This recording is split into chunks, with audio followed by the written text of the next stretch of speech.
On va s'intéresser à un choix, mais pas n'importe lequel, le genre de choix qui a complètement bouleversé la vie d'un chasseur de primes et l'a forcé à devenir quelqu'un d'autre. C'est la grande question en fait. Comment est-ce qu'une simple mission, un contrat, a pu faire basculer un professionnel, un type qui ne doutait de rien, et l'envoyer sur une voie qu'il n'aurait même pas pu imaginer? C'est ce qu'on va décortiquer. Alors, pour bien piger l'histoire, il faut se remettre dans l'ambiance. L'Empire galactique, c'est fini. La galaxie, c'est un peu le Far West, le chaos total. Et pour les chasseurs de primes, c'est jackpot. Et au milieu de tout ça, il y a notre personnage, un Mandalorien. Un pro, un vrai, le genre efficace, qui ne montre jamais son visage et qui ne pense qu'à une chose, la prochaine prime. Là, sur la planète Navarro, il vient de livrer une cible. C'est la routine, quoi. Une journée de boulot normale. Mais qu'est-ce qui le motive? C'est pas juste les crédits, c'est le Beskar. Pour un Mandalorien, cet acier, c'est bien plus qu'une armure. C'est leur culture, leur identité. Chaque morceau qu'il gagne, c'est une nouvelle pièce pour son armure, une façon de se construire. Et ça, c'est la clé pour comprendre la suite. Bon, il vient à peine de toucher sa paye qu'un autre contrat se présente. Sauf que celui-là, il est bizarre. Un peu trop secret, un peu trop bien payé et surtout, ça sent l'Empire à planer. Les détails sont vagues. Le contrat vient d'un type, le client. Un mystérieux personnage qui traîne avec ce qui reste de l'Empire. La mission est simple, trouver une cible, c'est tout. Sans poser de questions. Facile, non? Enfin, en théorie. Et là, premier truc qui cloche. L'âge de la cible, 50 ans. Pas 49, pas 51, 50 pile. Alors forcément, on imagine un vieux briscard, un baron du crime, un général impérial en fuite, bref, les hypothèses fusent. Et le mystère s'épaissit. Le client, lui, il s'en fiche si la cible est vivante ou morte. Mais son acolyte, un certain docteur Pershing, insiste. Il la veut vivante. Deux ordres contradictoires, ça commence à sentir le traquenard, pas vrai? Et pour le convaincre, le client met le paquet. La compte, c'est pas du cash, c'est une barre de Beskar, du pur Beskar. Pour un Mandalorien, ça ne se refuse pas. C'est plus qu'une avance, c'est un appel. Le contrat est accepté.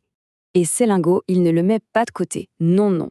Il l'amène tout de suite dans une planque mandalorienne, en endroit secret. Là, une armurière le transforme en une nouvelle pièce d'armure, une épaulière. La récompense devient littéralement une partie de lui. Alors voilà, avec son armure améliorée, il est prêt. La chasse est lancée. Prochaine étape, Alvaracet, une planète paumée. C'est là-bas qu'on a repéré la fameuse cible de 50 ans pour la dernière fois. Mais sur ce caillou désertique, il ne trouve pas de contact louche. Non, il tombe sur un vieux fermier, Quill. Un type sage qui a vu passer tous les autres chasseurs de primes avant lui. Et tout ce qu'il veut, c'est qu'on lui fiche la paix. Et ce que Quill demande en échange de son aide, c'est simple, juste la paix. Il en a marre du défilé de chasseurs de primes sur ses terres. D'un côté, le chasseur qui vit pour le combat. De l'autre, le fermier qui ne rêve que de calme. Un vrai choc des mondes. Bref, Quill lui montre le chemin. La cible est dans une sorte de camp fortifié, gardé jusqu'aux dents par des mercenaires. Le plan est direct, foncé dans le tas. Ça s'annonce musclé. Sauf que, petite surprise, il n'est pas le seul sur l'affaire. Un autre chasseur de primes est déjà sur place. Un droïde, IG-11. Ils sont là pour la même cible. Alors, bon gré mal gré, ils décident de faire équipe, une alliance de circonstances. L'assaut est bref mais intense. Ils se fraient un chemin et arrivent enfin au cœur du camp. Et là, silence. La cible est juste là. Le grand mystère des 50 ans est sur le point d'être résolu. Alors qui ça peut bien être? Un seigneur de guerre, un scientifique impérial, un espion à la retraite? Le suspense est à son comble. C'est un enfant, un tout petit. La cible de 50 ans est un bébé. Et là, c'est le choc. Tout l'univers du Mandalorien, son code de chasseur, ses certitudes, tout vole en éclats.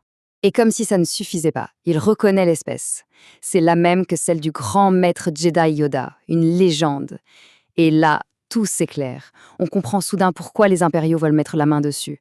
Ce n'est plus juste un contrat, c'est quelque chose d'immense. On arrive au moment crucial, le point de bascule. Face à cet être minuscule et vulnérable, le Mandalorien a un choix à faire. Respecter sa mission, empocher le Beskar, ou écouter quelque chose de nouveau en lui, un instinct de protection. Et le dilemme est juste là, sous ses yeux.